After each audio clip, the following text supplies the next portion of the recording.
Hello दोस्तों, तो जैसा कि पिछले एपिसोड में हमने देखा कि वांगलिंग की मुलाकात उसके कजन वांग साओ से हो चुकी थी, जिसको वांगलिंग ने नेंशियन सोल लेवल में ब्रेक थ्रू करने में मदद करी और इसी वजह से उसे अपने पास्ट लाइफ की सारी मेमोरीज मिल जाती है। इसके बाद वांग साओ ने वांगलिंग को सब कुछ बताना शुरू कर दिया था कि कैसे तुम्हारे जाने के बाद इमोर्टल ग्रेवयार्ड के लोगों ने बाहर की दुनिया पर हमला बोल दिया। सुजाकू प्लेनेट पर एक बहुत बड़ी जंग चली थी, जिसके आखिर में एक एग्रीमेंट तय पाया। इस एग्रीमेंट की वजह से बेशक जंग तो रुक चुकी थी, लेकिन इमोर्टल ग्रेवयार्ड वाले लोगों को सारे के सारे लेवल 3 की कंट्रीज मिल चुके थे और हमें बचाने के लिए कोई भी नहीं आने वाला था। जाओ कंट्री भी जल्दी इमोर्टल ग्रेवयार्ड के लोगों का शिकार बन जाएगी, इसलिए वांग साओ ने वांगलिंग की मदद मांगी, जिसे वांगलिंग ने एक्सेप्ट कर लिया। वो वापस से जाओ कंट्री आकर यहाँ पर इमोर्टल ग्रेवयार्ड के लोगों को हराकर जाओ कंट्री को बचा लेता है। साथ ही साथ वांगलिंग ने जाओ कंट्री की डिफेंसेस को पहले से ज्यादा स्ट्रॉन्ग कर दिया था। उनके कल्टिवेटर्स को खुद की एनर्जी का इस्तेमाल करते हुए लेवल्स भी ब्रेक थ्रू करवाए, ताकि वो लोग खुद को बचा सके, क्योंकि वो वांगलिंग को अपना एंसेस्टर मानते थे।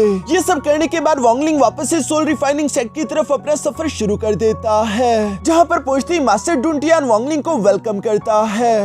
अब आगे तो नेक्स्ट एपिसोड की शुरुआत यहाँ मास्टर डुनटियान से होती है, जो कि वांगलिंग को एक पोर्टल का इस्तेमाल करते हुए अपने पास ले आया था और वो वांगलिंग को वेलकम करते हुए कहता है, आखिरकार तुम वापस आ गए। ये जगह जिसे तुम देख रही हो, ये मेरे सोल रिफाइनिंग सेट का फॉरबिडन एरिया है, जहाँ पर सारे के सारे एंसेस्टर्स की कब्रें हैं। यहाँ पर सिर्फ वही लोग आ सकते हैं जिन लोगों ने गॉड लॉकिंग फॉर्मेशन को सीख लिया हो। दूसरी तरफ मास्टर डुनटियान की बातें सुनकर वांगलिंग को गलतफहमी हो जाती है कि शायद मास्टर डुनटियान मरने वाला है, इसलिए वो काफी सारा परेशान हो चुका था। जिस पर मास्टर डुनटियान मुस्कुराते हुए कहता है कि परेशान मत हो, अभी भी मेरे पास जीने के लिए कुछ साल बाकी है, ये बुढ़ाऊ इतनी जल्दी नहीं मरने वाला। जो सुनकर वांगलिंग को चैन आया। साथ ही साथ वांगलिंग यहाँ पर मास्टर डुनटियान को उस 1 बिलियन सोल फ्लैग की कॉपी के लिए शुक्रिया अदा करता है। ये सुनकर मास्टर डुनटियान सामने की तरफ आते हुए कहता है कि चलो अच्छा हुआ कि तुम्हारा काम पूरा हो गया, तुम्हें मेरे शुक्रिया अदा करने की कोई जरूरत नहीं। साथ ही साथ मास्टर डुनटियान वांगलिंग को देखते हुए कहता है कि मैं देख पा रहा हूँ कि तुम्हारी कल्टीवेशन में पहले से काफी ज्यादा इंप्रूव हो चुकी है। ऐसा लगता है कि तुम अपने सोल ट्रांसफॉर्मेशन लेवल में ब्रेक थ्रू करने की काफी ज्यादा करीब हो। बेशक मैं इस ब्रेक थ्रू करने में तुम्हारी मदद कर सकता हूँ। जिसके लिए हम देखते हैं कि मास्टर डुनटियान ने फौरन से अपनी पावर का इस्तेमाल करते हुए वहाँ पर मौजूद एक केव का दरवाजा भी ओपन कर दिया था, जिस केव के अंदर की एनर्जी काफी ज्यादा डेंस थी। साथ ही साथ हमें वहाँ पर एक पगोडा टावर भी देखने को मिलता है। इसके बाद मास्टर डुनटियान वांगलिंग से कहता है कि इस ब्रेक थ्रू के बदले मुझे भी तुमसे कुछ चाहिए। ये सुनकर तो वांगलिंग रिस्पेक्टफुली कहता है कि मास्टर आप बस कहिए, आप जो कहोगे मैं वो करने के लिए तैयार हूँ। जो सुनकर मास्टर डुनटियान दूसरी तरफ पलटते हुए एक दीवार पर लगे हुए कई सारे स्टैचूज को अचानक से एक्टिवेट कर देता है। साथ ही साथ मास्टर डुनटियान बता रहा था कि ये हमारे सोल रिफाइनिंग सेट के सारे एंसेस्टर्स हैं, जो कि सोल रिफाइनिंग सेट को बचाने के लिए अपनी जान को कुर्बान कर बैठे। मैं चाहता हूँ कि आज तुम इन सबके सामने एक बात का मुझसे प्रॉमिस करो, यही प्रॉमिस कि जब मैं 1 बिलियन सोल फ्लैग तुम्हारे हवाले कर दूं तो तुम उसे हमेशा के लिए प्रोटेक्ट करोगे, क्योंकि जब तक 1 बिलियन सोल फ्लैग महफूज है, सोल रिफाइनिंग सेट भी महफूज रहेगा। जहाँ पर 1 बिलियन सोल फ्लैग है, वहीं पर सोल रिफाइनिंग सेट है। इस 1 बिलियन सोल फ्लैग के होते हुए सुजाकू प्लेनेट पे तो तुम्हें कोई भी परेशान नहीं कर पाएगा, लेकिन अगर किसी दिन तुमने सुजाकू प्लेनेट से बाहर जाने का फैसला किया तो तुम्हें हमारे सोल रिफाइनिंग सेट के लिए एक पगोडा टावर बनाना होगा, जिसके ऊपर 999 फ्लोर्स हो। और साथ ही साथ जाने से पहले तुम्हें इस बात को भी मेक श्योर करना होगा कि हमारा सोल रिफाइनिंग सेट एक लेवल 6 की कंट्री बन जाए। जो सुनकर वांगलिंग जवाब देते हुए कहता है कि ठीक है, मैं वादा करता हूँ। इसी के साथ हम देखते हैं कि वांगलिंग ने फौरन से कुछ कैंडल्स उठाते हुए यहाँ सोल रिफाइनिंग सेट के एंसेस्टर्स को भी रिस्पेक्ट पेश करना शुरू कर दी। यहाँ पर वांगलिंग को ये सब करते हुए देखकर मास्टर डुनटियान अपने बड़े भाई को याद करते हुए अपने मन में कह रहे थे कि बड़े भाई, मैंने इस लड़के को तुम्हारी वजह से चूज किया। उम्मीद करता हूँ कि तुम्हारी जो भी भविष्यवाणी थी वो बिल्कुल सही रहे, वरना मैं अपना सब कुछ खो दूंगा। दूसरी तरफ हम देखते हैं कि वांगलिंग का काम भी पूरा हो चुका था। इसके बाद मास्टर डुनटियान वांगलिंग से कहता है कि वांगलिंग, अपना लेवल ब्रेक थ्रू करने के लिए तुम्हें जितने जेड पीस चाहिए होंगे, हमारे सोल रिफाइनिंग सेट में फिलहाल उतने मौजूद नहीं। हमारे पास तो उसकी 1/3 रेशो मौजूद है, इसलिए चलो मेरे साथ चलो, हमें बाकी के इमोर्टल जेड्स लाने होंगे। ये सुनकर वांगलिंग हैरान होते हुए कहता है कि इमोर्टल जेड्स तो सिर्फ इमोर्टल रेल में मिलते हैं ना, तो आखिर अभी के लिए हम वो कहां से लाएंगे। इस पर मास्टर डुनटियान मुस्कुराते हुए कहता है कि फिक्र मत करो, मेरे कुछ दोस्त हैं, यकीनन वो हमारी मदद करेंगे। जो कहते ही मास्टर डुनटियान वांगलिंग को लेकर अपने साथ एक सेट में आ चुका था, जिस सेट का नाम द डेविल्स पाथ है। यहाँ पर आते ही मास्टर डुनटियान ऊंची आवाज में कहता है कि तुम लोगों का ग्रैंडफादर डुनटियान यहाँ पर आ चुका है, फौरन से सामने आओ। जो सुनकर द डेविल पाथ्स की लीडर और साथ ही साथ वाइस चांसलर फौरन से यहाँ मास्टर डुनटियान के सामने आ गए और वाइस चांसलर कह रहा था कि डुनटियान, आखिर ऐसा कैसे हो सकता है, हम अपने इमोर्टल जेड्स तुम्हें क्यों दे। जो सुनकर मास्टर डुंटियान फौरन से अपने 1 बिलियन सोल फ्लैग को बाहर की तरफ निकालते हुए कहता है कि पहले इसे देख लो, शायद तुम लोगों का इरादा बदल जाए। अगर तुम लोगों ने अपने इमोर्टल जेट्स मुझे दे दिए तो बिना लड़े मैं यहाँ से वापस चला जाऊंगा, लेकिन अगर तुम लोग ऐसा नहीं करते तो तुम लोगों के द डेविल्स पाथ में जितने भी पॉइजनियस इंसेक्ट्स हैं, मैं उन सारे के सारे पॉइजनियस इंसेक्ट्स को खत्म कर दूंगा। ये कहते साथ ही मास्टर डुंटियान ने बिल्कुल ऐसे ही करना शुरू कर दिया। वो 1 बिलियन सोल फ्लैग के अंदर से सोल्स को निकालते हुए पॉइजनियस इंसेक्ट को बारी बारी करके मारने लगा, जो देखकर वाइस चांसलर यहाँ पर अपने सेक्ट लीडर से कहता है कि डुंटियान पागल हो चुका है। वो जानता है कि वो ऑलरेडी मरने वाला है, उसकी लाइफ स्पैन ऑलरेडी खत्म हो चुकी, इसी वजह से वो रूल्स की परवाह नहीं कर रहा और वो जबरदस्ती हमारे इमोर्टल जेट्स हमसे हासिल करना चाहता है, इवन कि उसे मरने का भी खौफ नहीं। अब बताए कि हम क्या करें। ये सुनकर दूसरी तरफ सेक्ट लीडर फौरन से वांगलिंग की तरफ देखती है, जिसे देखकर उसके दिमाग में एक आइडिया आ गया। वो डुंटियान को धमकी लगाते हुए कहती है कि डुंटियान फौरन से रुक जाओ, अगर तुम रुककर यहाँ से वापस नहीं गए तो तुम बेशक ना मारे जाओ, लेकिन तुम्हारे साथ मौजूद ये यंगर जनरेशन का लड़का मारा जाएगा। और ये कहते साथ ही वाइस चांसलर फौरन से अपने पॉइजनियस सेंट्रीपीड को समन करते हुए वांगलिंग पर हमला भी कर चुका, मगर इन लोगों ने वांगलिंग को कुछ ज्यादा ही कमजोर समझ लिया था। दूसरी तरफ हम देखते हैं कि वांगलिंग काफी कूल तरीके से अपने सेलेस्टियल सोर्ड को बाहर की तरफ निकालते हुए सिर्फ एक ही स्लैश में उस सेंट्रीपीड को काट डालता है। साथ ही सर वांगलिंग एटीट्यूड के साथ कहता है कि मुझे बच्चा समझने की गलती मत करना वरना तुम दोनों मारे जाओगे। और ये कहते हुए वांगलिंग ने भी काउंटर में फौरन से एक पावरफुल स्लैश अटैक लगा दिया था, जिसे ब्लॉक करने के लिए वाइस चांसलर सामने की तरफ आ जाता है, लेकिन वो बुरी तरीके से इंजर्ड हो गया। यहाँ पर वांगलिंग की ये पावर देखकर वाइस चांसलर सरप्राइज होते हुए कहता है कि आखिर ये बंदा है कौन, इसकी पावर इतनी ज्यादा खतरनाक कैसे है, इवन कि ये तो सोल ट्रांसफॉर्मेशन लेवल में भी अभी तक नहीं पहुंचा। इसलिए वो गुस्सा होते हुए सवाल करके पूछता है कि आखिर तुम हो कौन, जिस पर वांगलिंग कोल्ड आवाज में जवाब देते हुए कहता है कि ज़ेंग यू। ये सुनकर तो वो दोनों ही घबरा चुके। सेक्ट लीडर घबराते हुए कहती है कि ये तो वही ज़ेंग यू है जिसने ली युआंगफेंग और ट्रोल एंसेस्टर को जान से मार डाला था, हमें इससे पंगा नहीं लेना चाहिए। दूसरी तरफ मास्टर डुंटियान भी कहता है कि अब फजूल की बकवास करना बंद करो और तुम लोगों से मैंने जो कहा है वो जल्दी करो। अब यहाँ चूंकि सेक्ट लीडर और वाइस चांसलर के पास दूसरा कोई रास्ता नहीं था, इसलिए वो फौरन से अपने इमोर्टल जेट्स निकालते हुए डुंटियान के हवाले करते हुए कहते हैं कि ये लो, ये रखो, लेकिन दोबारा यहाँ पर कभी भी मत आना। जो कहती सेक्ट लीडर और वाइस चांसलर फौरन वहाँ से चले गए। पीछे की तरफ मास्टर डुंटियान यहाँ पर इमोर्टल जेट के उस स्टोरेज बैग को देखकर काफी ज्यादा खुश होते हुए कहता है कि वांगलिंग, मैंने कहा था ना कि मेरे कुछ दोस्त हैं जो कि यकीनन हमारी मदद करेंगे। जो सुनकर तो दूसरी तरफ वांगलिंग भी मुस्कुराने लगा। इसके बाद मास्टर डुंटियान उस स्टोरेज बैग के अंदर जानकर देखने की कोशिश करता है, जहाँ पर कई सारे इमोर्टल जेट्स मौजूद थे, लेकिन ये सारे अभी भी वांगलिंग का लेवल ब्रेक थ्रू करने के लिए काफी नहीं होंगे। इसलिए मास्टर डुंटियान कहता है कि शायद हमें कुछ और दोस्तों के साथ मुलाकात करनी होगी। असल में मास्टर डुंटियान जानता रहा कि जब तक उसके पास ये 1 बिलियन सोल फ्लैग है, कोई भी दोस्त मदद करने से मना नहीं करेगा, चाहे फिर वो खुश होकर करे या फिर जबरदस्ती। वांगलिंग भी यहाँ पर अपने मन में कह रहा था कि सोल रिफाइनिंग सेक्ट तो वाकई में खतरनाक है। इसके बाद हम देखते हैं कि वांगलिंग और मास्टर डुंटियान इसी तरह बारी बारी करके कई सारे सेक्ट्स के पास गए, जिन्हें ये लोग काफी ज्यादा प्यार मोहब्बत और शराफत के साथ बारी बारी करके लूटते रहे। यहाँ पर इन लोगों ने कई सारे सेक्ट्स को लूट लिया था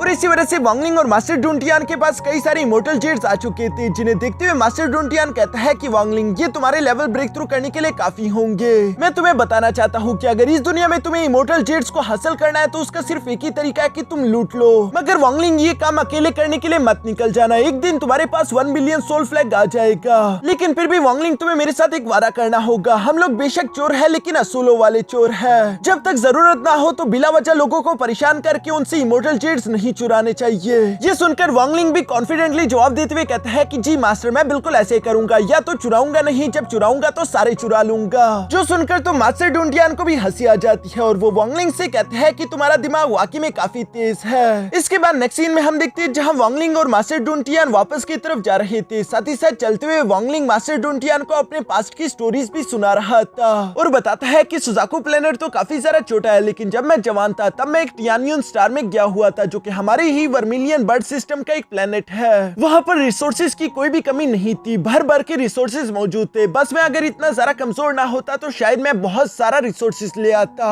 वो सफर वाकई में काफी मजेदार था। यहाँ वांगलिंग टियानियन स्टार के बारे में सुनकर अभी उसी बारे में सोच रहा था, तभी अचानक मास्टर डुंटियान वांगलिंग को बताता है कि टियानियन स्टार पर एक बहुत ही महान कल्टीवेटर भी हुआ करता था, जिसका नाम टियान युनसी था। मैंने सुना है कि वो एक अलायंस का मेंबर भी है। यहाँ पर टियान युनसी का नाम सुनकर वांगलिंग को याद आया कि वो भी एक बार मास्टर टियान युनसी से मिल चुका है। ये तब की बात है जब वांगलिंग की सोल स्पेस में भटक चुकी थी और मास्टर टियान युनसी को वांगलिंग काफी ज्यादा इंटरेस्टिंग लगा। उन्होंने वांगलिंग की मदद करी थी। साथ ही साथ वो वांगलिंग से कह रहा था कि जब तुम सुजाकू प्लेनेट से किसी दिन बाहर आओ तो मेरी टियान यूनियन स्टार पर मुझसे मिलने जरूर आना। मैं चाहता हूँ कि तुम मेरी डिसाइपल बनकर मेरे साथ भी 100 साल गुजारो। ये बातें अभी वांगलिंग याद कर ही रहा था, तभी अचानक मास्टर डुंटियान और वांगलिंग को अपने दाईं तरफ कुछ ब्लैक कलर का स्मोक देखने को मिलता है, जिसे देखकर जब वांगलिंग ने अपनी सोल आइज का इस्तेमाल करते हुए उसके अंदर जानकर देखने की कोशिश करी तो उसके अंदर इमोर्टल ग्रेवयार्ड के डिसाइपल्स मौजूद थे, जो देखकर तो वांगलिंग सरप्राइज हो गया था। वो मास्टर डुंटियान से कहता है कि ये लोग तो इमोर्टल ग्रेवयार्ड क्लैन के हैं। ऐसा लगता है कि ये लोग सुजाकू किंगडम की तरफ बढ़ रहे हैं ताकि उन पर हमला कर सके, जो सुनकर मास्टर डुंटियान भी हैरान होते हुए कहता है कि मैंने इतनी जल्दी सेकंड अटैक एक्सपेक्ट नहीं किया था। चलो वांगलिंग, हमें वापस से अपने सेट जाना होगा। जो सुनकर वांगलिंग और मास्टर डुंटियान वापस से सोल रिफाइनिंग सेट की तरफ तेजी से रवाना हो गए, मगर तभी अचानक इमोर्टल ग्रेवयार्ड के एक यंग मास्टर की नजर इन दोनों पर पड़ गई थी, जो कि अपने एल्डर मुयो से कहता है कि आप मेरा इंतजार करना, मैं जल्दी वापस आ जाऊंगा।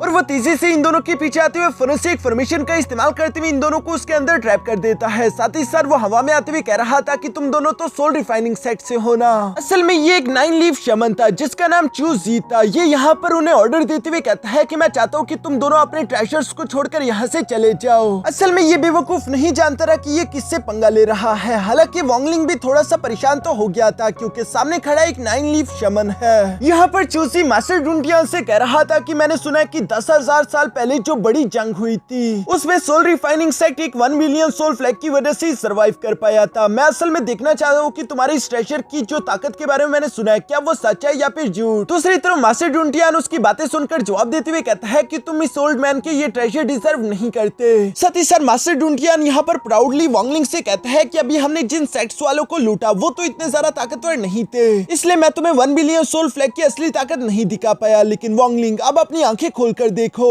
क्योंकि मैं तुम्हें कुछ धमाकेदार दिखाने वाला हूँ। ये कहते साथ ही मास्टर डुंटियान ने फौरन से अपने 1 बिलियन सोल फ्लैग की पावर को एक्टिवेट कर लिया, जिसके अंदर से वो 5 मिलियन सोल्स को बाहर की तरफ समन कर लेता है। साथ ही साथ इसमें 13 मेन सोल्स भी मौजूद थी जिन्हें मास्टर डुंटियान बाहर की तरफ बलवाते हुए फौरन से यहाँ चूसी को चारों तरफ से घेर चुका। साथ ही साथ मास्टर डुंटियान ने उन सारी की सारी सोल्स का इस्तेमाल करते हुए यहाँ पर एक सोल रिफाइनिंग फॉर्मेशन भी बनाना शुरू कर दी थी, जो सब देखकर चूसी को लगा था कि वो आसानी से इसका मुकाबला कर लेगा। लेकिन जैसे ही मास्टर डुंटियान की वो सोल फॉर्मेशन कंप्लीट हुई तो उसके अंदर से एक बड़ा सा स्कल निकलकर बाहर आ जाता है, जो कि सारी की सारी एनर्जी सोख रहा था। इवन कि हम देखते हैं कि चूजी की सोल भी उसकी बॉडी से निकलकर बाहर आ गई, जो देखकर तो चूजी खुद भी काफी सारा शॉक हो गया था और वो वापस से बड़ी मुश्किल से अपनी मेन बॉडी में आ गया। चूजी को इस 1 बिलियन सोल फ्लैग की ये सोल रिफाइनिंग फॉर्मेशन काफी सारा पसंद आई। वो कह रहा था कि ये काफी इंटरेस्टिंग है, अब तो ये ट्रेजर मुझे हर हाल में चाहिए। और इसलिए हम देखते हैं कि चूजी ने वहाँ पर 5 ग्लिस्ट स्केलेटॉन समन कर लिए थे, जिसके अंदर से वो किसी तरह के स्पेसिफिक स्पेल को परफॉर्म करने लगा।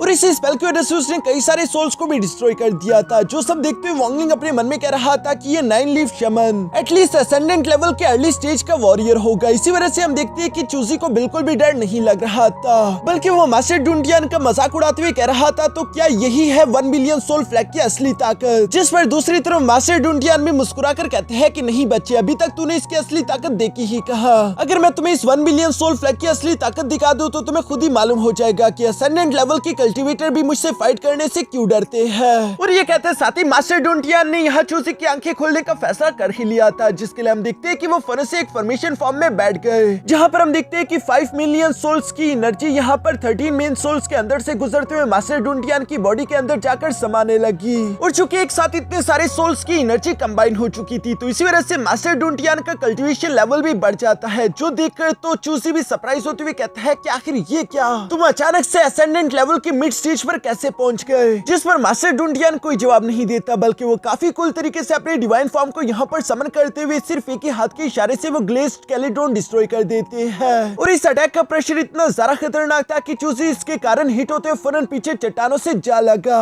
साथ ही साथ मास्टर डुंटियान अपनी आंखें खोलते हुए कहते हैं कि आप दफा हो जाओ यहाँ से। चूसी के तुम मुंह से खून निकल रहा था और ये बात तो उसके लिए किसी वरदान की तरह थी, इसलिए वो यहाँ पर मास्टर डुंटियान से कहता है कि आपका बहुत बहुत शुक्रिया। दूसरी तरफ मास्टर डुंटियान चूसी से ये भी कहता है कि जाकर अपने एंसेस्टर्स को ये बता दो कि जब इमोर्टल ग्रेवयार्ड और सुजाकू किंगडम की आपस में फाइट होगी तो हमारा सोल रिफाइनिंग सेक्ट बीच में इंटरफियर नहीं करेगा। जो सुनकर चूसी घबराते हुए जवाब देकर कहता है कि ठीक है सीनियर, जैसा आप कहें मैं बिल्कुल वैसे ही करूंगा। और ये कहती वो फौरन से दुम दबाकर यहाँ से निकल जाता है, जिसके जाने के बाद मास्टर डुंटियान भी वापस से नॉर्मल हो चुका था और वो काफी जरा प्राउडली वांगलिंग की तरफ देखते हुए कहता है कि देखा वांगलिंग, तुमने 1 बिलियन सोल फ्लैग की असली ताकत को। जो सुनकर वांगलिंग मास्टर डुनटियान का इसके लिए शुक्रिया भी अदा करता है कि उन्होंने 1 बिलियन सोल फ्लैग की असली ताकत देखने का वांगलिंग को मौका दिया। साथ ही साथ मास्टर डुनटियान वांगलिंग से कहता है कि अब मेरे पास जीने के लिए ज्यादा जिंदगी नहीं बची, एक दिन मैं मर जाऊंगा, उसके बाद ये 1 बिलियन सोल फ्लैग तुम्हारा होगा और तब तुम्हें इस 1 बिलियन सोल फ्लैग की और भी मिस्ट्रीज एक्सप्लोर करने का मौका मिलेगा। ये कहते ही मास्टर डुनटियान सामने की तरफ रवाना हो जाता है। पीछे की तरफ वांगलिंग अपने मन में कह रहा था कि बेशक मास्टर डुनटियान और मेरे बीच मास्टर और डिसाइपल का रिश्ता नहीं,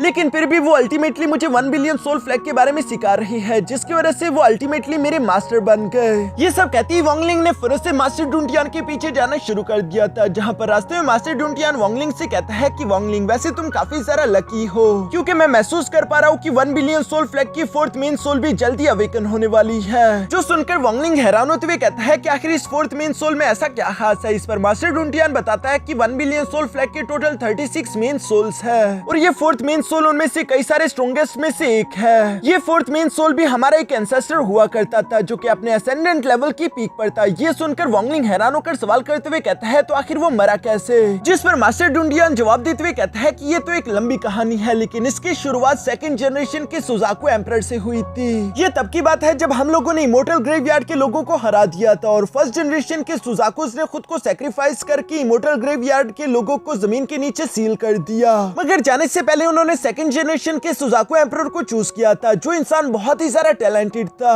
वो इंसान बहुत ही अच्छा था जो कि खुद जीने और दूसरों को जीने देने में भरोसा रखता था। ऐसा कहा जाता है कि वो सुजाकू प्लेनेट का नंबर 1 जीनियस एक्सपर्ट है, उस जैसा अभी तक भी कोई पैदा नहीं हुआ। ये बात सुनकर तो अचानक वांगलिंग को याद आया कि जब पहली बार मास्टर सीटूनान वांगलिंग को मिला था तो उसने भी वांगलिंग से बिल्कुल ऐसे ही कहा था कि लड़के तुम खुशनसीब हो, तुम्हें तो खुश होना चाहिए कि तुम्हारी बॉडी पर इस दुनिया का नंबर 1 जीनियस एक्सपर्ट काबू कर रहा है। वांगलिंग तो हैरान होते हुए फौरन मास्टर डुनटियान से सवाल करते हुए कहता है कि क्या आप बता सकते हैं कि 2nd जनरेशन के सुजाकू एम्परर का नाम क्या था।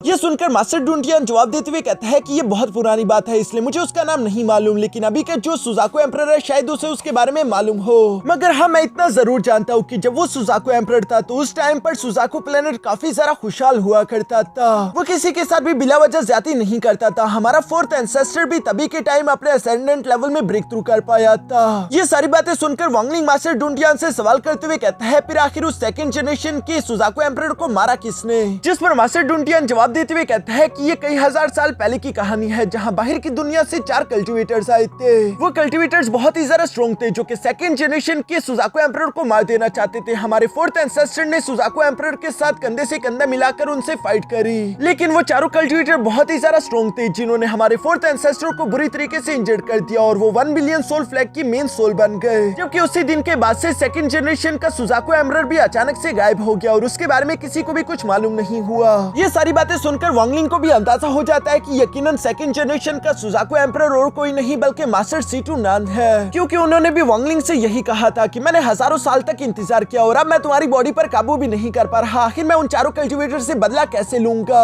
ये सारी बातें सोचकर वांगलिंग अपने मन में कह रहा था कि कहीं इसका मतलब ये तो नहीं कि मास्टर सीटूनान ही 2nd जनरेशन के सुजाकू एम्परर है। इससे पहले कि वो इस बारे में मास्टर डुनटियान से कुछ भी कह पाते तभी अचानक मास्टर डुनटियान कहता है कि बस बहुत हुआ, ये सारी पुरानी बातें हैं, अगर तुम्हें इसके बारे में जानना है तो मैं तुम्हें बाद में बता दूंगा, लेकिन फिलहाल के लिए हमारे सोल रिफाइनिंग सेट में जल्द से जल्द पहुंचना जरूरी है ताकि तुम सोल ट्रांसफॉर्मेशन लेवल में ब्रेक थ्रू कर सको। मगर इसी तरह की बातें करते हुए जब ये लोग आगे की तरफ बढ़ ही रहे थे तभी अचानक इन लोगों के सामने एक मिस्टिक फॉर्मेशन एक्टिवेट हो जाती है, जिसे तो मास्टर डुनटियान ने पहचान लिया था कि ये इस सुजाकू प्लेनेट की सबसे ज्यादा स्ट्रॉन्गेस्ट फॉर्मेशन है, जिसे खुद सुजाकू एम्परर ने बनाया होगा, इसे कोई नहीं तोड़ सकता। ये फॉर्मेशन वैसे तो काफी ज्यादा खास थी क्योंकि अगर इसे छोटा करने पे आओ तो ये एक इंसान को भी प्रोटेक्ट करेगी और अगर इसे बड़ा करना चाहो तो ये पूरे के पूरे सुजाकू प्लेनेट तक को कवर कर सकती है। और चूंकि सुजाकू एम्परर ने अचानक से इस मिस्टिक फॉर्मेशन को इस तरह से बड़ा कर दिया तो इसका मतलब कि वो इमोर्टल ग्रेवयार्ड से इस बार फाइट के लिए पूरी तरीके से तैयार है। मगर इन दोनों का इस फॉर्मेशन से आगे गुजरना भी जरूरी था, इसलिए हम देखते हैं कि वांगलिंग ने वो फॉर्मेशन तोड़ने के लिए फौरन से अपना स्पिरिट ड्रैगन यहाँ पर समन कर लिया था, जो कि इस फॉर्मेशन को तो नहीं तोड़ पाता, उल्टा वो फॉर्मेशन यहाँ पर वांगलिंग के स्पिरिट ड्रैगन को काफी आसानी से डिस्ट्रॉय कर देती है।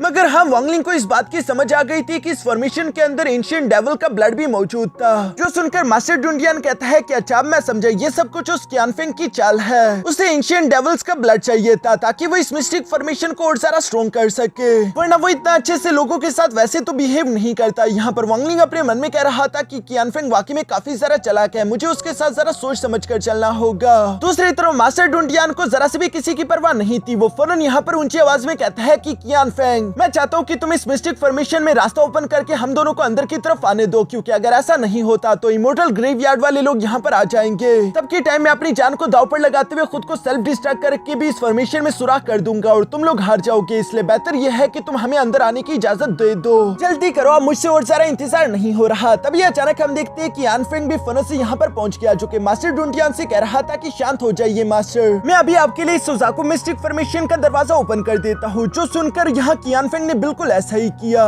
जो देखकर मास्टर डुंडियन थोड़ा सा हैरान तो हो गया था, क्योंकि सुजाकू मिस्टिक फॉर्मेशन को तो सिर्फ सुजाकू एम्परर ही ओपन कर सकता है और सुजाकू एम्परर ने पहले ही कियानफेंग को ये टेक्निक पास आउट कर दी थी, जिसका मतलब कि वो अगला सुजाकू एम्परर कियानफेंग को ही चूज करना चाहता है। मगर फिर भी हम देखते हैं कि मास्टर डुंडियन उस पोर्टल का इस्तेमाल करते हुए यहाँ से सुजाकू मिस्टिक फॉर्मेशन के अंदर पहुंच गए। इससे पहले कि वांगलिंग भी उस पोर्टल को पार कर पाता, तभी अचानक हम देखते हैं कि कियानफेंग भी फौरन से बाहर की तरफ आते उस पोर्टल को बंद कर देता है, जो देखकर मास्टर डुंडियन को तो काफी ज्यादा गुस्सा आ गया। इस पर कियानफेंग मास्टर डुंडियन से कहता है कि मास्टर आप बिला वजह ही परेशान हो रही है, मेरा कोई भी बुरा इरादा नहीं है, मैं तो बस सिर्फ महान ज़ेंग्न्यू के साथ सिर्फ एक छोटी सी फाइट करना चाहता हूँ। जो सुनकर मास्टर डुंडियन कियानफेंग से कहते हैं कि फिलहाल हमारे पास जाया करने के लिए समय नहीं है, इसलिए ये सब बाद में। इस पर कियानफेंग उन्हें ताना मारते हुए कहता है कि मास्टर मुझे लगता है कि शायद आप अपने ज़ेंग्न्यू को बचाना चाहते हो, क्योंकि उसमें इतनी हिम्मत ही नहीं कि वो मेरे साथ फाइट कर सके। ये सुनकर मास्टर डुंडियन को तो काफी ज्यादा गुस्सा आ गया था और वो गुस्सा होते हुए कहते हैं कि खबरदार अगर तुमने दोबारा ऐसी बात करी। दूसरी तरफ वांगलिंग भी अपने मास्टर की बेइज्जती को बर्दाश्त नहीं कर सकता था, इसलिए वो कियानफेंग से कहता है कि मुझे तुम्हारा ये चैलेंज मंजूर है। और इसी के साथ हमारा ये एपिसोड यहीं पर खत्म हो गया।